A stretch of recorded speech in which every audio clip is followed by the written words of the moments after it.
This video, we want to find the limit as x and y approaches 0, 0 of x squared times y times e to the x all over x to the fourth plus y squared. So notice that if I plug in x and y equals 0, I get 0 over 0.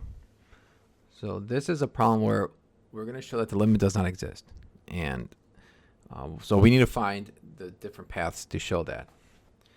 First, let's look at all the highest powers of x to the n.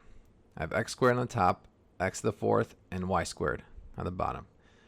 The highest degree is going to be x to the fourth. So can we make a substitution so that we have x to the fourth factors for every term?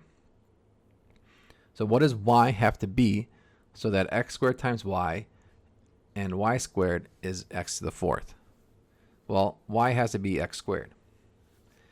But the trick here is, why don't we make y equal a constant times x squared? Because the limit will then depend on whatever that constant is. So let's let y equal kx squared, and we'll substitute that in. That simplifies to k times x to the fourth times e to the x all over x to the fourth plus k squared times x to the fourth.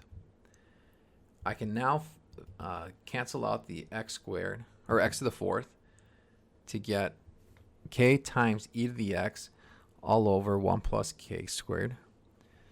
The k is a constant here. It does not depend on x, so I can factor that out. So k over 1 plus k squared gets factored out, and so I just need to solve for the limit as x approaches 0 of e to the x. That's just going to be 1, so multiply by the constant k over 1 plus k squared. I get that my limit is k over 1 plus k squared. So clearly, this limit depends on what k is. If k is 0, the limit is 0. If k is 1, the limit is 1/2. So because I get different limits for different paths, the limit does not exist.